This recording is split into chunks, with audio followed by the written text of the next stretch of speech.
У нас далі наступна спікерка вже готова, вона доєднається до нас онлайн. Я зараз підіймусь на сцену. Приєднається до нас онлайн. Це Луїз Вет, нідерландська біологиня, професорка екології університету в Нідерландах. Але до цього я хотів би ще раз подякувати нашим партнерам. І якщо ви бажаєте інтегрувати науку в розвиток вашого бізнесу, INSCIENCE Business, ваш надійний партнер, вони допоможуть знайти наукові рішення для будь-яких бізнес-викликів, комерціалізувати дослідження та розвивати R&D відділи. Співпрацюючи з провідними науковцями, INSCIENCE забезпечить ваш бізнес інноваційними підходами для досягнення нових вершин. Записуйтесь на консультації або дізнайтесь більше на сайті. Ну що ж, ми продовжуємо. Зараз буде наша наступна спікерка у нас онлайн. Я нагадаю, що можна буде задати і їй запитання, можна англійською, можна українською, і нагадаю про переклад. Якщо хтось зараз хоче скористатися навушничком, він, я нагадаю, позаду вас, можна підійти до наших технічних друзів, вони вам нададуть, і ви будете слухати переклад онлайн. Ну що ж, ми готові, так?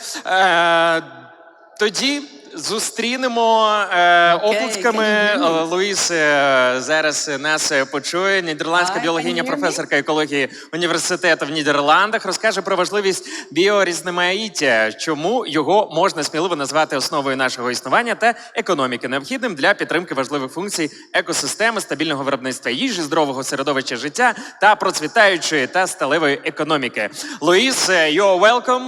Давайте поаплодуємо, щоб Луїс нас почула. Будь ласка. Okay, can you hear me?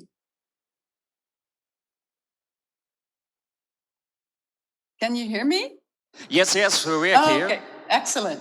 Well, thank you for the a great invitation to speak at this very, very special symposium. I'd like to take you to something that is, let me just see. The very basis of our existence on this planet, and that is biodiversity. So that's what I'm going to talk to you about. Because we are leaving the Holocene, a geological era, because we as the species, the most invasive species on this planet, has really changed everything. We have a tremendous influence on our nature and on our climate, as you know. So here, you see that it's our current economic system that is really eroding our natural basis. The blue line on the right going up, it's our economy. It's fantastic. It's growing. But our natural capital, our ecosystems that we're all dependent on, the yellow line is going down.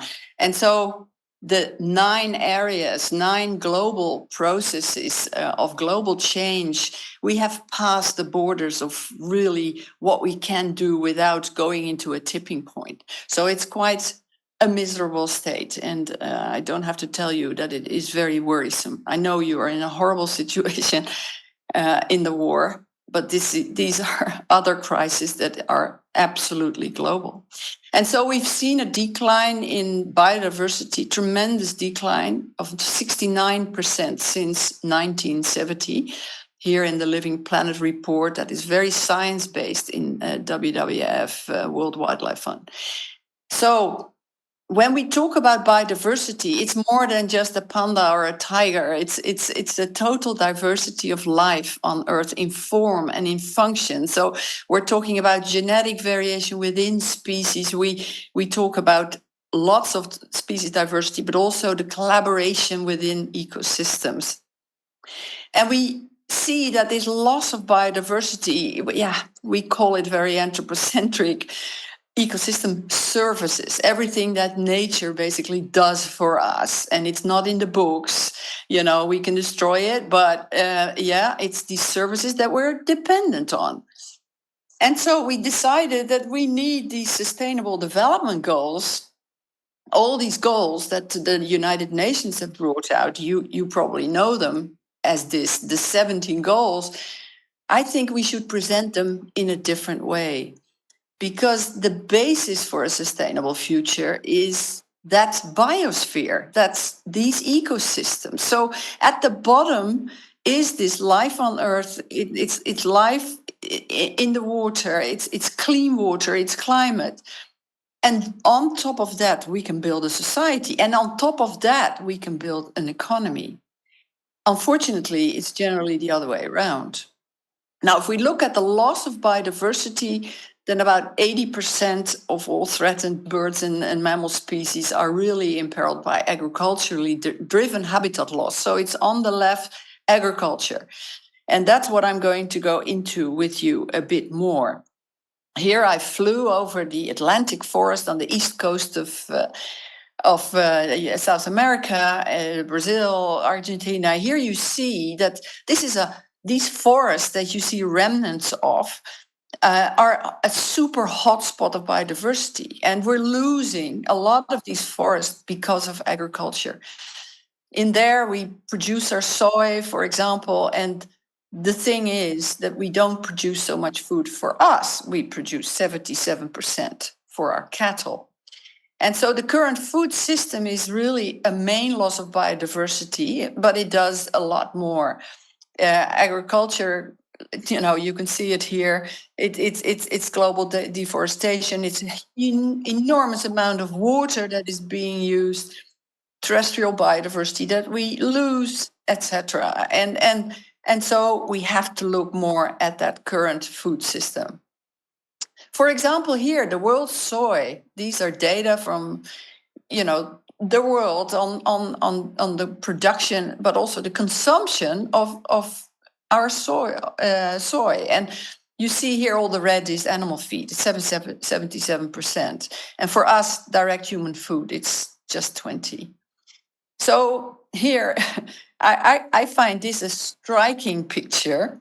If you look at the distribution of let's say biomass of mammals on Earth, then you see what we have in wild animals is the top 4. That's our natural animals.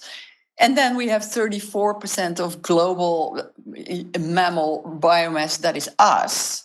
And it's 62% of the rest is our cattle. So we're trying to save these wild mammals, but it's an ongoing process that we take land for feeding our cattle and just minimize ourselves. So if we're talking about food security, then we're not really talking about the right thing. We produce enough food for now, but we don't really produce it for us only. So what food production has become, and is still an ongoing development, is that it is industrial production, and that all these ecological costs are being externalized, and that there is a loss of diversity at all scales. At all scales, because, and then on top, we have other pressure factors that are very, very prominent in the Netherlands right now. Nitrogen, manure, way too much, and therefore water quality is low. The pesticides, eutrophication, dehydration, very, very important. Fragmentation, like I already showed you, and disturbance. There's no place on Earth anymore where you can't find the influence of our Homo sapiens. So let's look at nature's economy. That nature's economy has lasted for about 3.5 billion years of research and development, right? And we are just the youngest kind of little thing that came in 1 second before 12. And we've basically screwed up what nature has built up. So there is 3 lessons we can learn from nature that has run so often. And that is 1, that cycles are closed, and that really is an ecological statement. It's the basis of our circular economy ambition. And there is energy from the sun, and there is enough energy from the sun as long as we use it in all different ways, heat and radiation and everything. But today I'm going to talk about this diversity as a basis. And my field of research is above below ground interactions of these multi-trophic species. And what we learn from that is that you can't think in silos, you have to think in systems. And systems that are diverse, that are connected, that have feedback loops. where you collaborate, where species are dependent on one another. And that's exactly what gives a system its resilience. It can take a hit, but it can recover. And so that system thinking is something we must do with our own economy as well. And we work in silos. You either do food production, or you work on water, or you work on energy. But what we need is an integral, nature-inclusive use also of our land. Thank God, money makes the world go round, and all the banks and insurances have really seen it now, because half of our GDP, everything we produce in the world, depends on nature. And the World Bank brought this out, that protecting nature can prevent global economic losses of 2 trillion per year. Beware, that's 12 zeros, right? This is one economic measure why it is so good to protect nature and to prevent this going into, tipping points where we don't know about the stability anymore of our living planet. So we see that there is a Finance for Biodiversity pledge with many, many partners. We have to save our biodiversity. Who wants to invest in you as a company? If only you reduce a little bit your CO2 and you're high in the sustainability index, it's not going to work when you destroy your living environment. That brings all these fantastic functions for us and all the rest of the living world. So we know that nature-based solutions are often the most cost-effective. Think about mangroves that are protecting the coastline. Yeah, that's better than dikes. It's better than, stone technical high structures. It's what nature does for us. And so there are many examples where we have to keep this going for the protection, but it's also the most cost-effective. Many cases. So in the Netherlands, us as ecologists in many, let's say, universities, we were gathered in the Netherlands Ecological Research Network, and we said, we're so fed up and tired of saying that it's going wrong with nature. It's a societal problem. We have to solve it with the broad society. We cannot say, as a sort of dark green ecologist, like, oh, everything's going wrong. So we took a big initiative from science to actually go to all the stakeholders that are involved in ground use, in the use of soils, in etc. And there we go. That was a broad societal initiative. So where we brought together science, agriculture, business, banking, retail, environmental NGOs, nature conservation, landowners, water boards, citizens and governments. And what we talk about is integral, nature-inclusive landscape approach. And we're asking all these stakeholders, what is your commitment that you can help to recover biodiversity? And we have a large ambition, of course, like bending the curve. I always say I was there somewhere in 1971 when I learned my species, where now we weren't recording a lot of stuff yet at that time and monitoring. But we now know that if we don't do anything, it's going to go down the drain. And if we just put a gate around a nature area, that's the orange, it's not going to be enough. But we need, as you see in the green on the left, we need more sustainable production and more sustainable consumption. Everybody has a role to play. Like I say, sustainable food systems are crucial to reach this goal.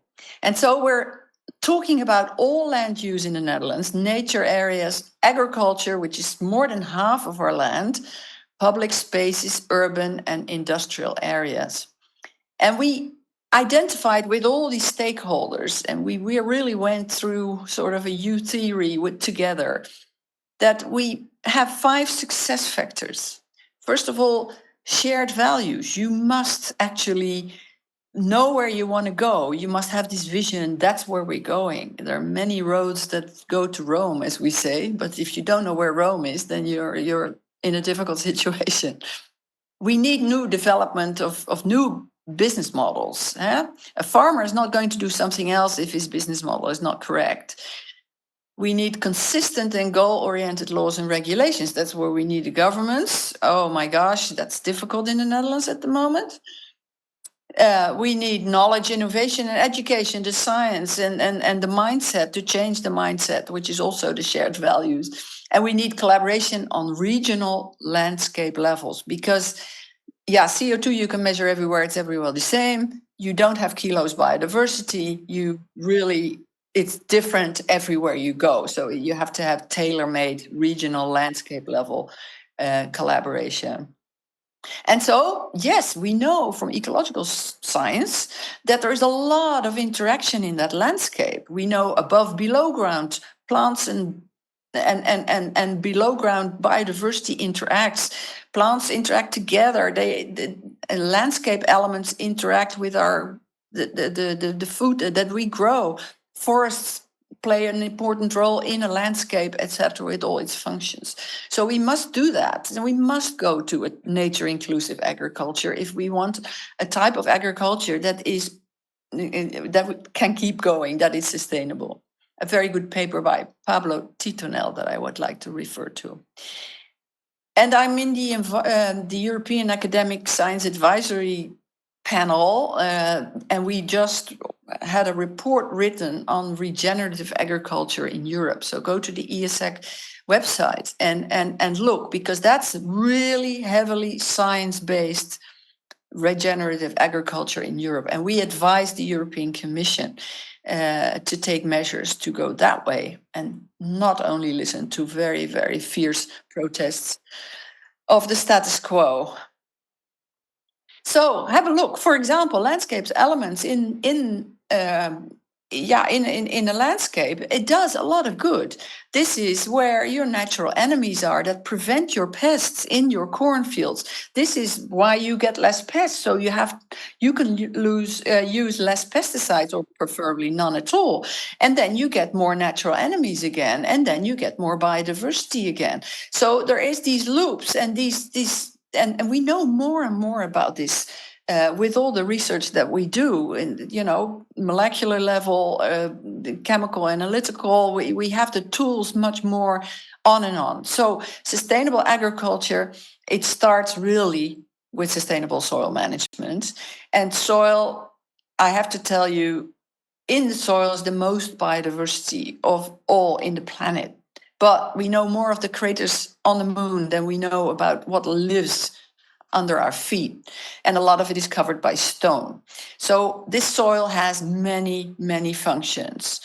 The fungi, the bacteria, and all the small creatures that work together in these functions of nutrient mineralization, soil structuring, the sequestration of nutrients, water retention, carbon storage, prevents diseases above ground. Also, it degrades all the pollutants that we throw in on this planet. And our institute, the Netherlands Institute of Ecology, where I'm still connected to, is even looking for novel antibiotics, because there is so much also war going on with antibiotics, that we can use these novel compounds, etc., also for our own battle against bacteria. And so anyway, it's a very interesting field.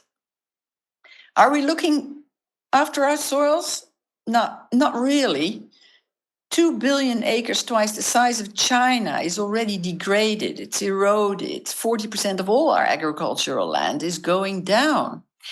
And we see here a difference between our conventional industrial agriculture and organic in these ecosystem functions. We may produce a lot when we use artificial fertilizer, nitrogen, phosphorus, potassium only. Or if we compare it to organic farming, that's much more nature inclusive, we see that all the other functions are there. And what we know now, and what we expect to occur, that yes, there is still a yield gap between conventional and organic. So with conventional, we produce a bit more, but the line is actually going down. And the ecological knowledge that we have is actually closing this gap all the way. We have so many new tools now also, where we use plant soil feedback to increase, for example, resistance in our crops, for example. But here you see crop rotation. We already knew that if you grow potatoes all the time on the same spot, you get these diseases. So you must have crop rotation. Well, we now know that there is a lot of good guys in this soil that actually can help a crop that is planted in an area that had previous another crop. That crop is actually doing something with the soil that can be positive and negative. So we can use the positive. And plant neighbor effects is with intercropping that these root systems actually help one another. The whole plants interact together. And plant breeders can actually breed plants that influence that microbiome more, or that have a better response to these microbiomes. So very, very interesting new tools. But we also must think about the food that we consume. And I always find it incredibly strange that when you eat a pizza sauce, that you have animal proteins in there. Who cares? I mean, if people want a piece of meat, that's fine with me. But why do we use animals to put in our sauces and all kinds of treated food that we eat? We could easily take plant-based, and we would save so much of the world by doing that kind of thing. So these are cultivated fermentation technologies and plant-based. We must go towards a pro-biodiversity alternative with our proteins. Anyway, so nature and agricultural areas should not be separated, but they should be giving mutual advances to one another. And in the Netherlands, you can see these landscape elements here. This is our only UNESCO area, by the way. Generally, it's not so beautiful as this, but we have an ambition to actually bring back 10% of rural, in the rural area, of blue-green or green-blue landscape elements. So those are these hedges, multi-species hedges. They have a lot of biodiversity and a lot of influence on what's next to it, but also ecologically treated meadows and water areas. So I think it's going to be incredibly important. And these side flowery sides to our crop fields. This is what we need everywhere, because we know that the more diversity there is, heterogeneity on the landscape level, the more biodiversity we get, because all these differences in the landscape give different microclimates that different species would prefer. So this is how we make our land much more resilient. And then it's not just little organic farming, like a hobby, kind of. No way. Even intensive agriculture can be diversified. And we know that strip cropping by itself can already do that. And this is work from Wageningen University of Wijnand Sukkel and his whole team, that we see that crop diversity, there is more efficient water and nutrient use and light, there is lower pest and disease pressures, higher biodiversity, higher carbon sequestration, better soil quality, less erosion, and of all things, higher yields. Now we have to change the machinery to actually harvest our crops. And what we see is a development towards this. This is the farm of the future in the Netherlands, where we use agroforestry. So you have multiple crops, some more like nut trees, etc. And it's high tech. It's precision agriculture. It's the use of satellite. It's the use of robots to actually take out your the herbs, the herbivores the herbs that you don't want, or hazelnuts, or on the side. So you can play around with your landscape and you will increase biodiversity. And this goes to a maximum in a food forest, where you actually combine agro and nature. A food forest is fantastic.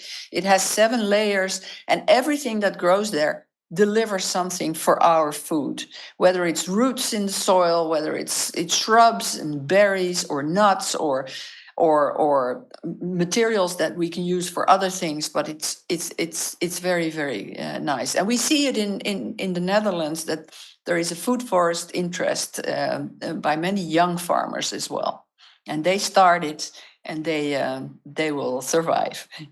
But landscape management is human work, and so we do need new business models. This is really, really a thing where we also want to include, for example, the retail that is really squeezing often the farmers for their lowest price.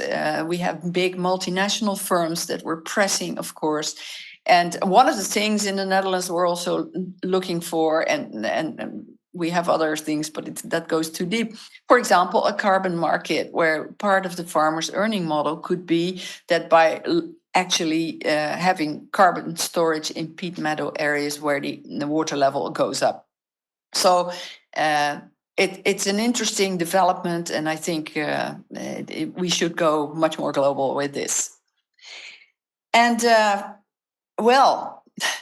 for the final little part, I want to say that it's not just the agricultural areas where biodiversity recovery is necessary. And the nice thing about nature is that nature is so eager to come in.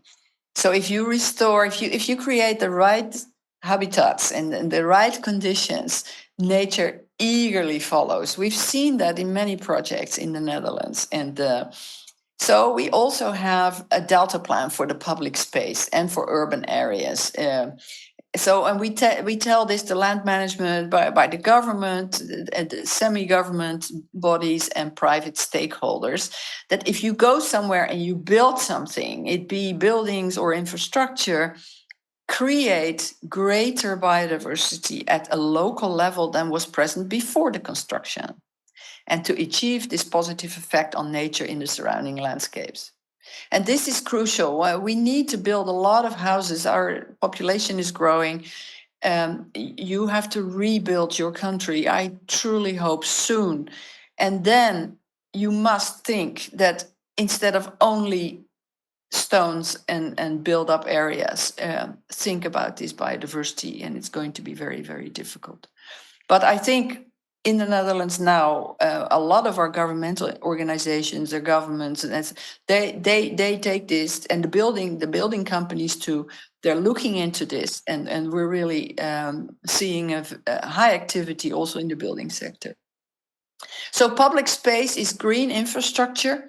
It's water management. This is the building I was allowed to build for 2 of my 3 centers when I was director of the Netherlands Institute of Ecology. It has these 3 legs of what I call sustainability. So energy, completely non-fossil, all based on solar, a circular body where we keep all the materials, and an enormous increase in biodiversity. So it can be done, but you need to want it. So also for climate mitigation and adaptation, we know heat stress in our cities. We need that for water storage, etc. But think about it, the Dutch, of course, they have all these dikes. It's a huge number of dikes. Now we have many, many flowery dikes. And these complex routing systems are very, very good. The dikes don't dry out. They are stronger. They are beautiful. You can look at the birds and the bees again. Same with the side of the roads. So safe where it needs to be safe. Of course, it can't be too high, but the whole mowing procedures are different, and of course our forests and hedgerows, like I already said, and so we're trying to influence the public opinion. The Netherlands was the most mowed, cut, straight country, and we see that still in many agricultural areas. But people are now getting used to the fact that the plant can actually produce seeds, and then it's not a mess. It looks nice, and it gives a lot of life.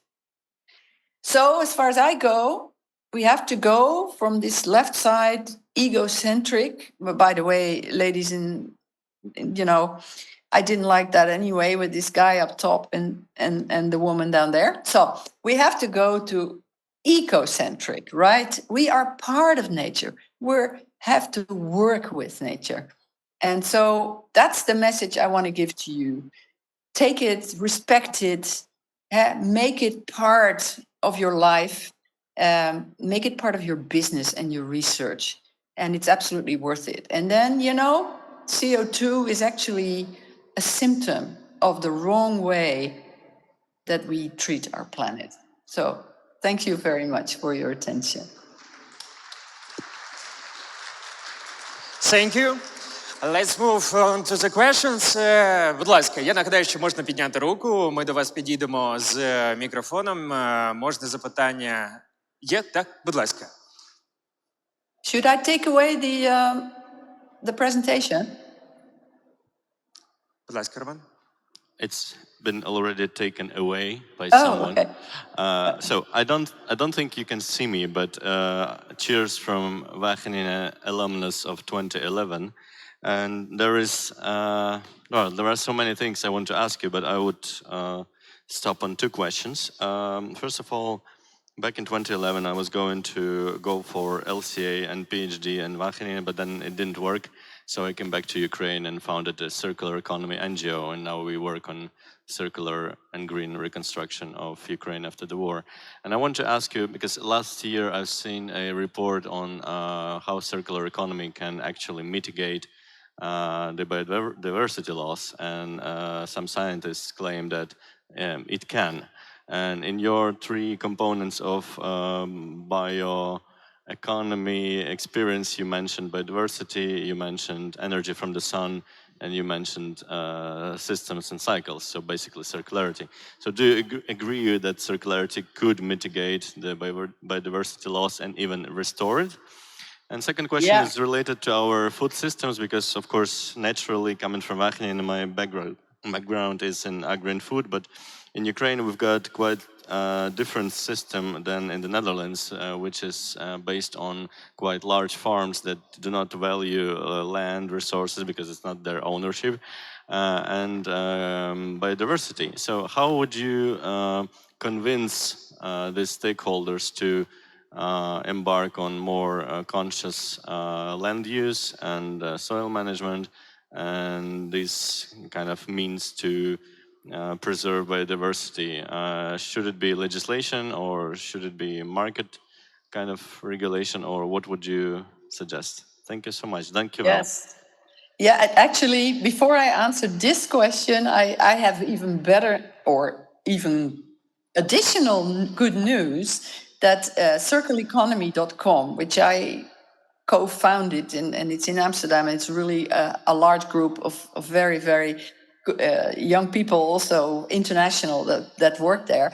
They showed in their circularity gap report that they bring out every year, also in Davos, that we are globally only like not even 9% we are circular. So all the materials that we use, that we take, it's not even 9%, but actually it's lowering. So if you double that amount of circularity, the circularity of the use of, then we already solve the climate problem.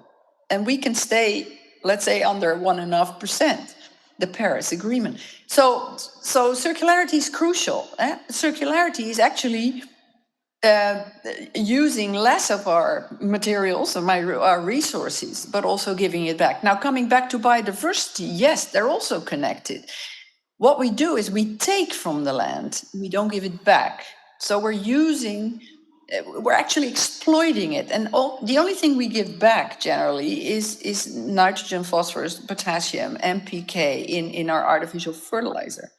But what we now know is that we can actually we have to give carbon and resilient materials back to the soil. And if not, we see these lines that go down where we see eroded, poor landscapes occurring where food production will become more and more difficult.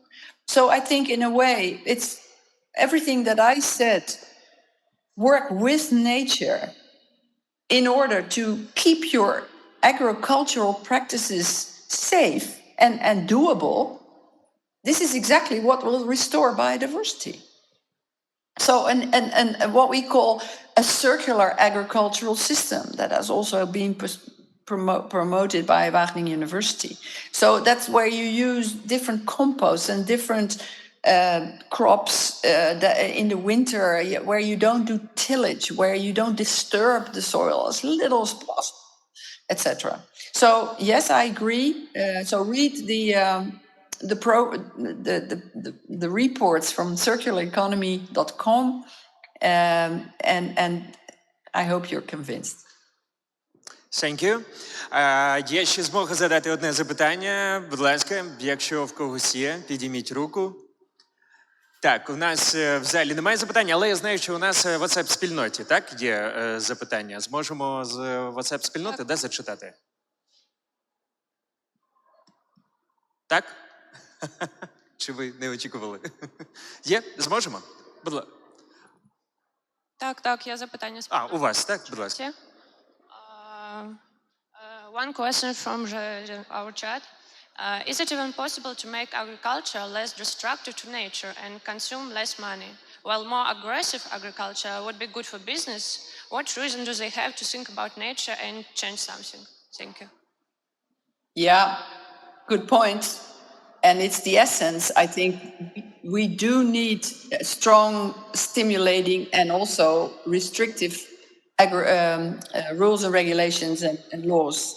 And so I'm very, very happy with Europe, because Europe actually had the Green Deal, and we have the nature law, which nearly didn't make it. But also we must take measures that large lobbies and large companies that, actually pollute but do not pay. So the polluter does not pay. We do need rules and regulations. And that can be European or in some countries more advanced. But we are now struggling, and I have to admit that the struggle in the Netherlands is also very much, because, people think that ecologists are against farmers, but that's not the case. We just need a different way of working. We need more farmers. And farmers, we need to produce the food where we consume it much more, instead of bringing it around the world and then losing about 30%, wasting about 30% of it.